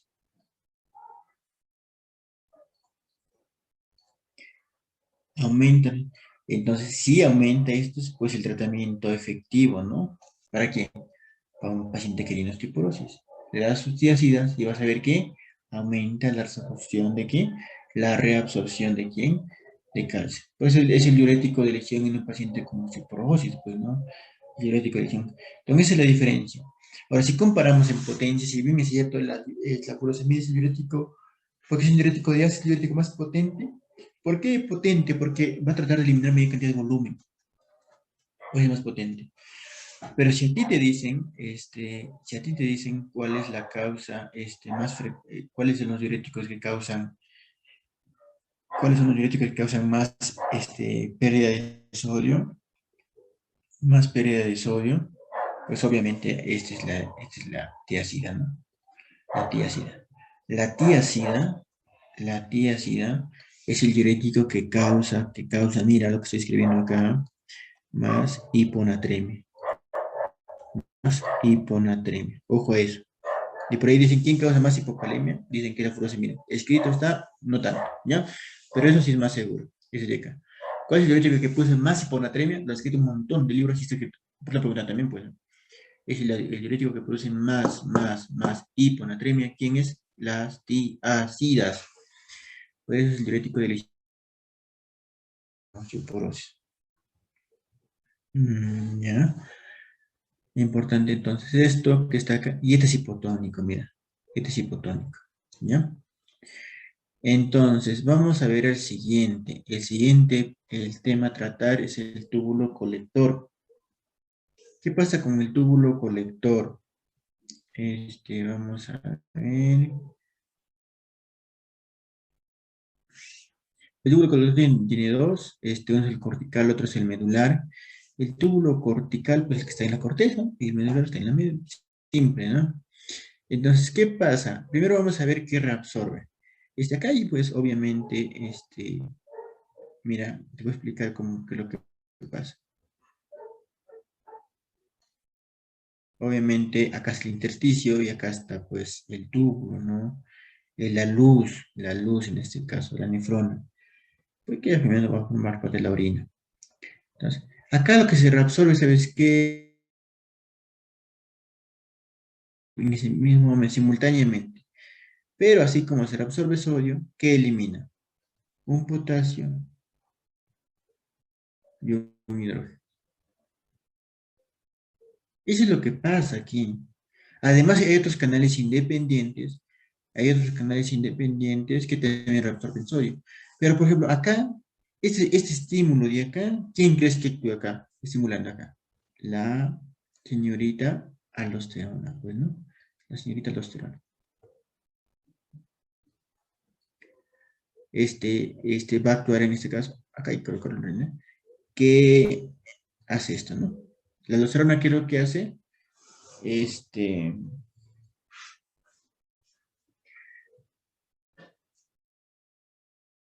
Reabsorbe un sodio y elimina, pues, el potasio y elimina el hidrógeno. ¿Qué produce? Hipopotasemia, pues, ¿no?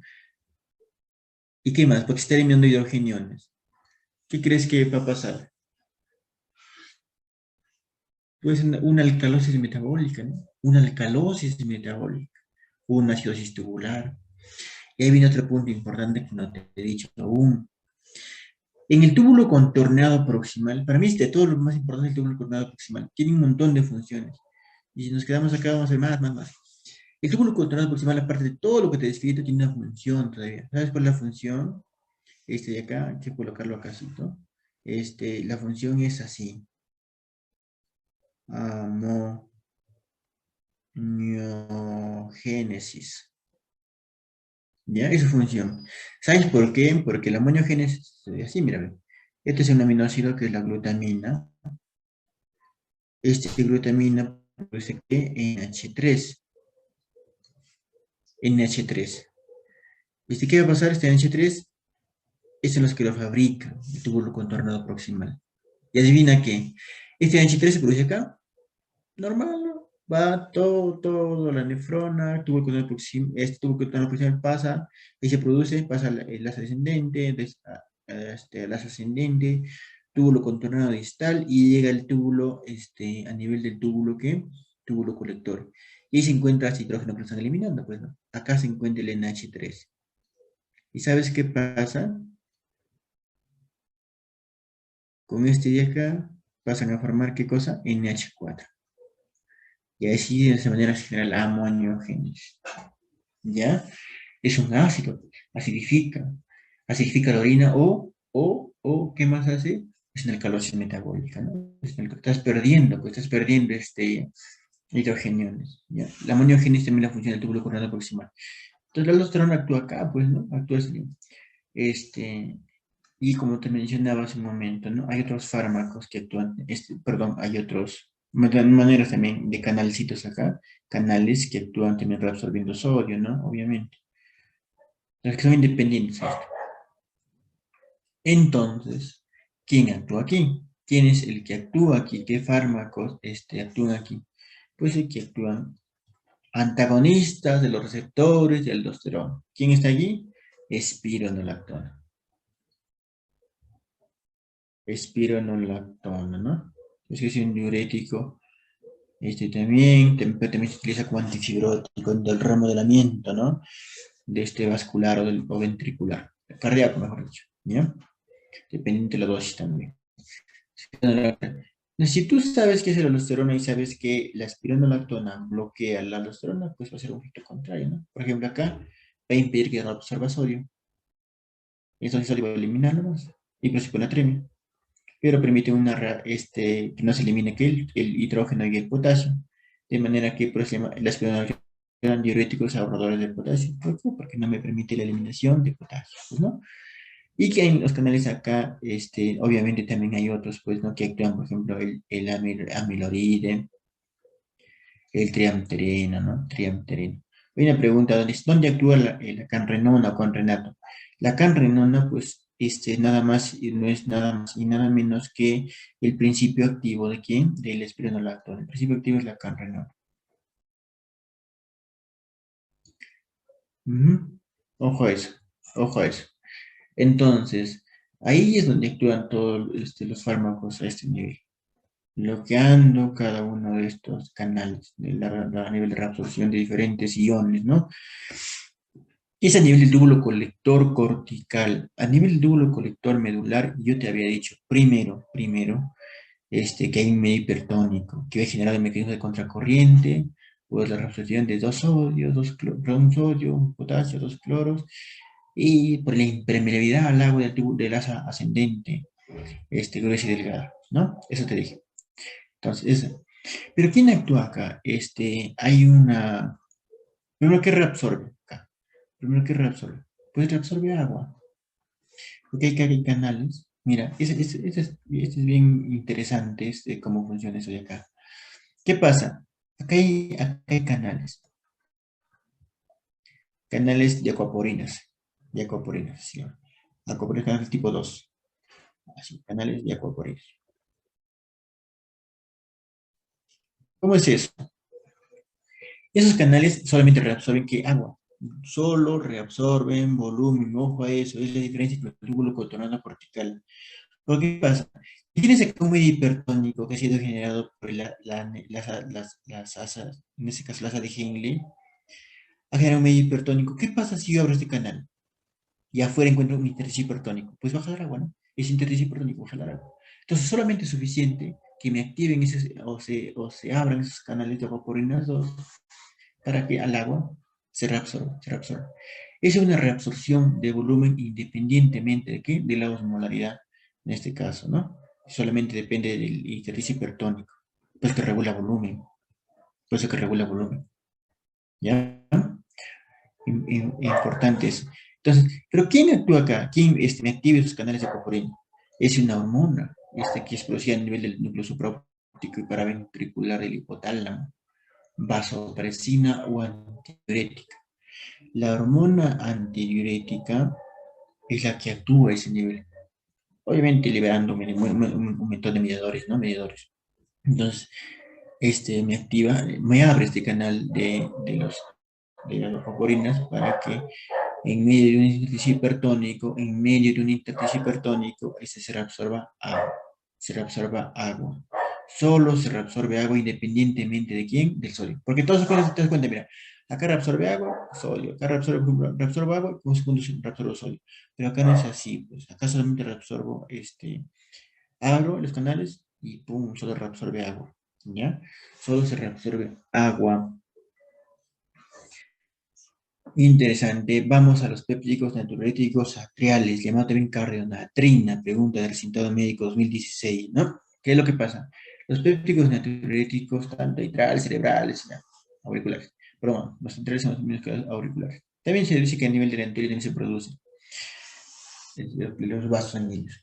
Entonces, los péptidos natriuréticos o cardionatrina, así grábate, tienen así como hay parejas acá, ¿no?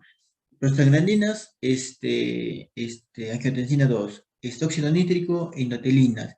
Acá es bonito. Péptidos natriuréticos con el sistema renina, angiotensina, aldosterona. Siempre son contrarios los péptidos natriuréticos. Mientras que, por ejemplo, el sistema renina, angiotensina, aldosterona se activaba con la intención ¿de qué? De contrarrestar esa pérdida de volumen. Los pépticos natriuréticos, ¿no? Me eliminan, esos se eliminan, por ejemplo, eliminan qué cosa? Eliminan sodio, eliminan potasio, eliminan cloro, y junto con eso que se arrastran agua, pues, ¿no? Agua. Se activan en condiciones donde el paciente tiene excesivo volumen, pues, ¿no? Por insuficiencia cardíaca, se activan los pépticos diuréticos con la intención de eliminar esa sobrecarga de volumen, esa sobrecarga de volumen. Es importante, los antidiuréticos son los enemigos íntimos, entre comillas, de quién, de todo el sistema renina-angiotensina aldosterona, ¿ya? No te olvides que se producía a nivel del miocardio, ¿no? A nivel del miocardio. Entonces, otro nombre es la cardionatrina. De esta imagen, si lo aprendes, esto lo que te estoy dejando es suficiente, creo yo. Y salen muchas preguntas, muchas patologías también se puede entender con esto. Vamos al siguiente tema que es bastante, en realidad, tema de preguntas, ¿no? Que es la hiponatremia. Son trastornos hidroelectrolíticos. De todos los trastornos hidroelectrolíticos, el más frecuente es este, ¿ya? Uno de los más frecuentes es este. El más raro es la hipernatremia, pero el más frecuente es este. Entonces vamos a hablar de hiponatremia, ¿ya? Primero hablemos de osmolaridad normal. ¿Cuánto es normalmente la osmolaridad en el plasma? Pues muchos dicen que 200 y tantos a 300 y tantos. Por ejemplo, acá dice que 280 a 395, pero algunos lo consideran desde 280 hasta 320, dicen que es normal, ¿no? ¿Ya? He ahí eso. Entonces, la osmolaridad práctica normal. Entonces, cuando nosotros, aparte que digo que es el trastorno, el trastorno, es el trastorno hidroelectrolítico, así, más frecuente, ¿ya? Grábate eso, más frecuente. Entonces, ¿qué es lo que pasa cuando nosotros de hiponatremia? Cuando ese sodio en plasma está menor que 135. Concentraciones normales en milimol, en miliequivalentes por litro del sodio es 135, 145. Pero cuando ese sodio está menor del límite inferior normal, o sea, 135, ¿qué se considera? Hiponatremia. Ahora, esa hiponatremia, además que de diferentes causas, tiene diferentes formas de clasificarlos, pues, ¿no? Hay una hiponatremia hipotónica, hay una hiponatremia isotónica y hipertónica. ¿En función de qué? Hipertónica, en función de la osmolaridad plasmática. Por ejemplo, isotónica está en el caso de 280 a 295, que es normal. Si está mayor que 225 se llama hipertónica. Y si está menor que 280 se llama hipotónica. ¿Ya? Entonces, vamos a hablar primero de la hipertónica. Esa es la hipernatremia, pues, ¿no? Que se produce cuando hay una menor concentración de sodio en plasma, pero la osmolaridad plasmática está aumentada. ¿Cómo es eso, no? Pues cuando hay mucho, por ejemplo, en pacientes que están con hiperglicemia, ¿no? Cuidado con eso. Las pacientes que están con hiperglicemia, sobre todo una glucosa mayor de cuánto, mayor de 600, ¿no? Cuidado. Lo otro es cuando hay, por ejemplo, sustancias que son osmóticamente activas, ¿no? Por ejemplo, aquí en el manitol. El manitol también produce hiponatremia, con una hiponatremia hipertónica. Y con esa isotónica, ¿qué pasa? O sea, la osmolaridad plasmática es normal, pero a pesar de que es normal, la hiponatremia está disminuida. El sodio en miliequivalentes por litro plasma está disminuido. Es hiponatremia isotónica es cuando hay muchas concentraciones elevadas de lípidos. Acá está la hiperlipidemia. Hiperlipidemia. ¿Ya? O también hay muchas proteínas, pues, ¿no? Hiperproteinemia. Entonces, por esas condiciones, es que disminuyen, como si desplazaran al sodio, ¿no? Pero la osmolaridad plasmática está normal, pues, ¿no? Está normal, se le llama la pseudo-hipernatremia. Por la verdadera hipernatremia es la de acá. Pero ¿por qué se llama verdadera hipernatremia a la hiponatremia hipotónica? Pues justamente porque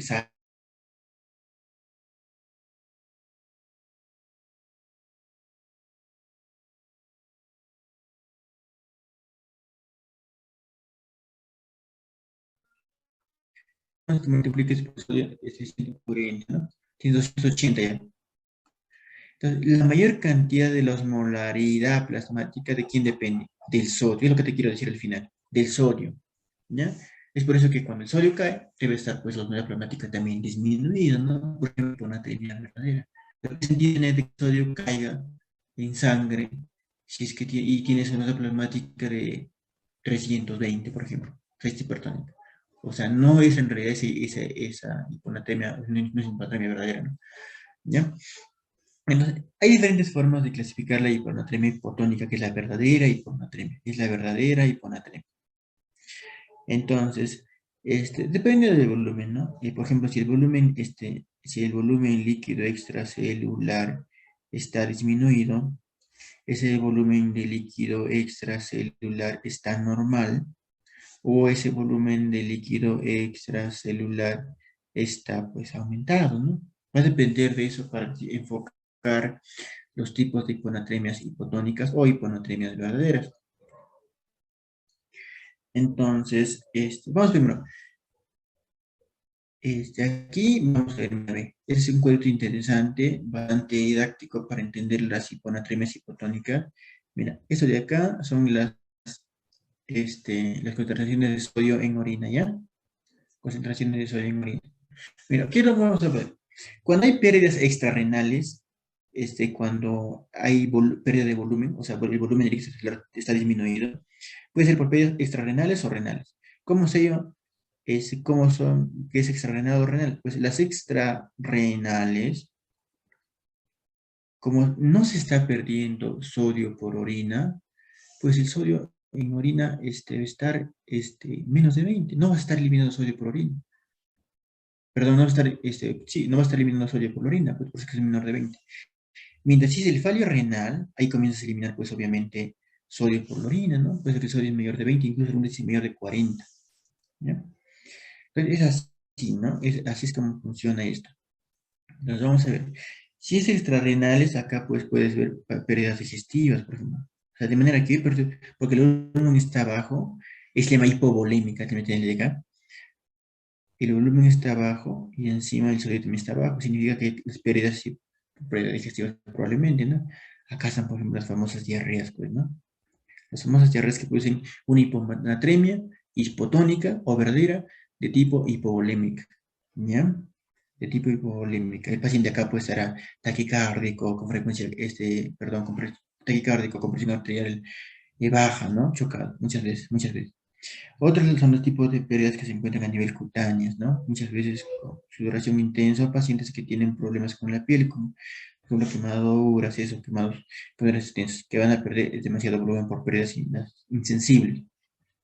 El otro es que pérdida por tercer espacio, bueno, por tercer espacio, secuestro de líquidos. Entonces, que también esté aumentando el agua en mayor concentración que aumento de sodio, por estar generando una hiponatremia. Mientras que si es una renal, pues acá a la cabeza están los diuréticos. ¿Cuál es la causa más frecuente de hiponatremia en la comunidad? Exactamente, el uso de diuréticos. A la cabeza te dije el tiacida.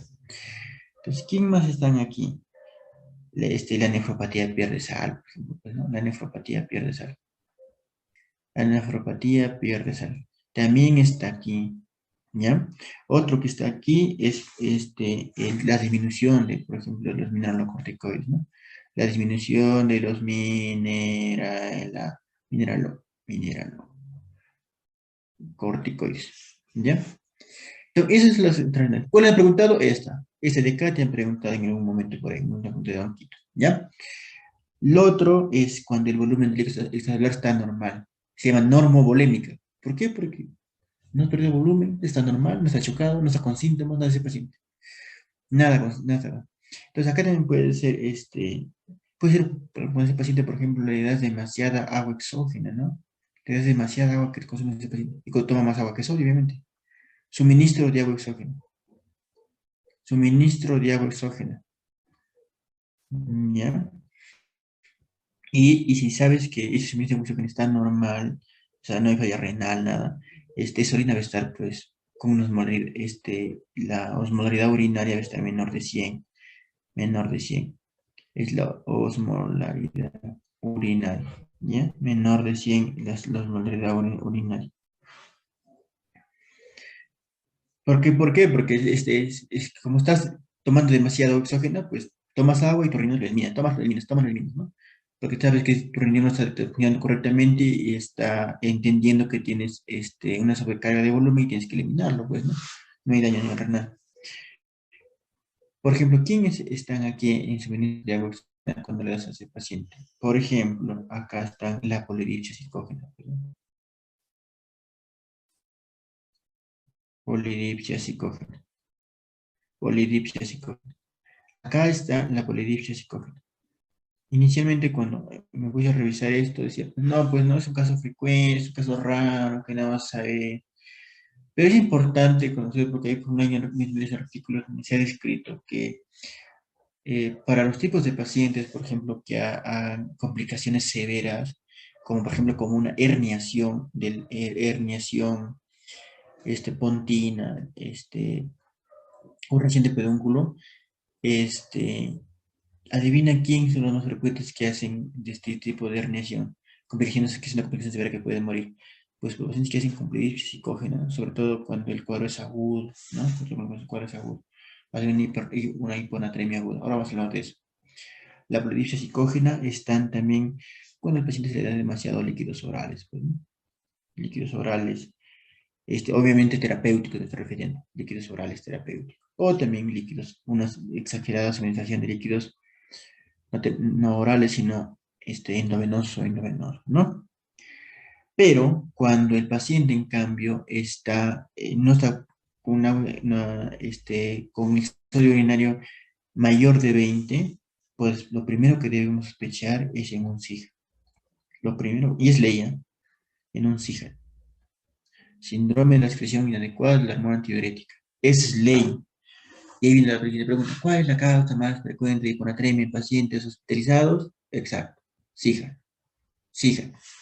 ¿Ya? SIGA. El SIGA, además, vamos a hablar de eso. Hay unas imágenes que están, no son de más. Acá también están el hipotiroidismo y también está aquí la insuficiencia suprarrenal. Insuficiencia suprarrenal. ¿Ya? Entonces, cuidado. Cuando este volumen de líquido extracelular está aumentado, ahora lo voy a hacer con el amarillo porque aquí ya no sale. Mira, ¿qué pasa si el líquido extracelular está aumentando? O sea, demasiado líquido, se aplica encharcado. ¿Qué vas a encontrar? Síntomas, pues. ¿Qué síntomas? Edemas. Si ves, tienes acrépito, ¿no? Con una edema, ¿ya? ¿Y qué pasa acá? Paciente que se encuentra con un líquido extracelular normal. Pues es que está sintomático, ¿no? Está sintomático el paciente. En cambio acá, ¿qué es? Si está con un líquido extracelular disminuido, puede estar taquicárdico, hipotenso, ¿no? Hipotenso, sintomático. ¿Ya? Esas cositas te ayudan a diferenciar para que te orientes al tipo de hiponatremia que tiene ese paciente. Entonces, cuando está aumentado ese volumen de líquido extracelular, pues piensas en dos cosas, ¿no? Si ese sodio es menor que 20 en orina, significa que el riñón está, ok, tranquilo, está funcionando bien.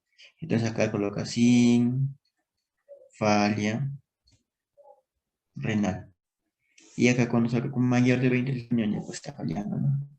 Acá colocas ya con falla renal. Y ahí es muy fácil diferenciarlo ambos. Si sabes que está aumentado de volumen y es una hiponatremia hipovolémica, solo vas a pensar en dos cosas, en cada uno. Mira, primero que acá, como el sodio es menor de 20, pues el riñón está bien, todo bien, es una hiponatremia verdadera, pero como el riñón está bien, lo que tienes que pensar es que este paciente está sobrecargado de volumen porque está haciendo una insuficiencia cardíaca, o el paciente está en una cirrosis, que no tiene nada que ver con su riñón, obviamente no está comprometido con un síndrome hepatorenal todavía, o el paciente está haciendo un síndrome nefrótico. Eso tienes que pensar. ¿Ya? En cambio, cuando, cuando hay falla renal, pues piensa en pues, una enfermedad renal crónica, pues una enfermedad renal aguda, ¿no? Nada más. Entonces, si tú entiendes, es más que memoria, es criterio, ¿no? Para que veas cada uno de estos, piensas cuando lo clasificas así, pues no vas a volar, no vas a volar. Con falla renal, sin falla renal. Con secuencia de volumen, sin secuencia de volumen. ¿Tiene síntomas? Tiene síntomas. Es el sodio como se orina menor de 20, mayor de 20. ¿Ya? Y recuerda esto, la verdadera hiponatremia es aquella que tiene osmolalidad en plasma menor del límite inferior normal, o sea, menor de 280. Menor de 280. Viene clasificación. La hiponatremia severa, menor de 120, que vamos a ver ahorita. La hiponatremia moderada, que es de 120 a 129, obviamente mil equivalentes por litro. Y la otra es que es mayor o igual, o mejor, la, acá que estamos haciendo, espérate, al revés, ¿no? A ver. La severa es la que tiene un sodio menor a igual a 120, la moderada es de 120 a 129 y la leve pues de 130 a 134, ¿no? A 134. Entonces la que me interesa es esta, la severa. Primero, ¿quiénes hacen complicaciones? Te doy un datito, pregunta de examen, ¿ya? Pregunta de examen. Por ello clasifican de dos formas la hiponatremia. Y en realidad es la clasificación que debe estar vigente, que debe actualizarnos todos para el manejo de esto. Es la aguda y la crónica, ¿no? La aguda y la crónica. Las hiponatremias. La aguda y la crónica, ¿no? En función del tiempo, obviamente. Este dice que es menor de 48 horas y la crónica es mayor de 48 horas. La más severa, la que hace complicaciones de este tipo, justamente es la aguda, ¿ya? La que hace complicaciones severas es la aguda, la que se instaura muy rápido, que puede terminar ¿en qué? En herniaciones, en herniaciones. Y dice, pero ¿para qué me interesas? Buena pregunta. ¿Quiénes son los pacientes más susceptibles, más propensos, más vulnerables a sufrir herniación cerebral? ¿Quién crees? Primero niños y niñas, perdón, niños y mujeres que hayan hecho una hiponatremia que sea postoperatoria. Altísimo riesgo de generar una herniación. ¿Ya? Otro que sea una hiponatremia, este, por ejemplo, lo que hablamos, ¿no? Hace un momento, de los pacientes con polidipsia psicógena, que sea, por ejemplo, en pacientes que tengan una polidipsia psicógena, ¿ya? Lo otro es que tengan una hiponatremia, pero ese paciente tenga asociado a eso un daño cerebral. O sea, el daño cerebral haya desencadenado esa hiponatremia. Esos tipos de casitos son los que pueden hacer una herniación y lo que al final termina matando al paciente. Pues. Es lo que lo mata al paciente. Y la complicación humana. Por ahí, un datito adicional por ahí que debes saber son los síntomas severos. ¿Cuáles son los síntomas graves? Síntomas severos. Síntomas severos de hiponatremia. ¿Cuáles son? Pues mira, convulsiones. Yo lo sabía, yo sé que lo sé. Otro es obnubilación, coma, ¿no? Y son los síntomas severos que hay. Los demás no se consideran síntomas severos. ¿Y dónde es más frecuente ver los síntomas severos? En una de tipo aguda. En una de tipo aguda. ¿Ya? Dicho eso, vamos a tratar de hablar de la hiponatremia más frecuente causada en el ámbito intrahospitalario. Del síndrome de Sjögren. Causa del síndrome de Sjögren. Tumores. Primer puesto, el number one, ¿quién es? El tumor de Oncel, el tumor de células pequeñas, el tumor más agresivo que hay en pulmón, el tumor que hace más metástasis, el de peor pronóstico. Ese es el que está más asociado a todas las neoplasias, ¿a qué? A síndrome de Sjögren. Tumores orofaringeos, gastrointestinales y genitourinarios, más raros. Otras las infecciones, mira. sistema nervioso central, las infecciones, las hemorragias, las masas cerebrales. El síndrome de Guillain-Barré también está asociado a síndrome de Sija. Y aquí las neumopatías. Tanto en las neumopatías como, por ejemplo, las neumonías, TBC, incluso enfermedades intersticiales, lo que pasa es que dice que hay una adaptación de los neumocitos tipo 2. ¿Qué pasa? Al final se van a adaptar como una mutación que hacen y al final van a terminar produciendo, adivina qué, hace hormona antibiótica, hormona antibiótica, una hormona antibiótica tipo extratalámica, ¿no? Hipotalámica. Ya no es pues en el hipotálamo, sino aquí, ¿ya? Es como si hacen una metaplasia de su célula, ¿no? Para producir exclusivamente las hormonas. Es una síndrome inadecuada de la hormona antibiótica. Excesivamente se produce la hormona antibiótica. Análogos, mira, la desmopresina, la oxitocina. ¿Quién lo potencia? ¿Quién potencia esta hiponatremia? Mira, ve, las causas de hiponatremia. La clorpromacina, inhibidor de la recuperación de serotonina, la carbamazepina, antineoplásicos. ¿Cuál es la pregunta de examen ya que no te puedes olvidar? La carbamazepina. La carbamazepina produce ¿qué? Hiponatremia. Es pregunta de examen. ¿Sabes por qué produce la carbamazepina esta hiponatremia? Exactamente, porque potencia al sistema renina, angiotensina, aldosterona. ¿Ya? Baja, la hormona antidiurética va a generar más, va a jalar más volumen y menos sodio, entonces va a aumentar al menos como si fuera una hiponatremia dilucional, ¿no? Este es el síndrome de Sija también. Síndrome de Sija, ¿qué pasa? Pues mira, algo sencillo. Se secreta demasiada hormona antidiurética, como la receptora saca tipo 2. Entonces se jala demasiada agua, pues, ¿no? Como hay un síndrome de acción inadecuado. Entonces, inadecuado significa que demasiada hormona antidiurética se secreta. Entonces va a haber acá, como en el nivel del túbulo colector medular, demasiada agua que se va a reabsorber, ¿no? Se reabsorbe, se reabsorbe, se reabsorbe agua, pero recuerda que aquí este nivel solo se reabsorbe agua, solo se reabsorbe agua, solo se reabsorbe agua, sin la ayuda de quién? Del sodio. Es por eso que solamente la concentración es en plasma de qué? De sodio, perdón, de agua, sin sodio. ¿Ya? Es por eso que la concentración de plasma, en plasma de sodio, ¿qué pasa? Baja a 135. La osmolaridad plasmática también baja porque hay más agua porque está reabsorbiendo. Menos 180. Una hiponatremia, mira cómo está, por ahí, ¿no? El ácido úrico también baja.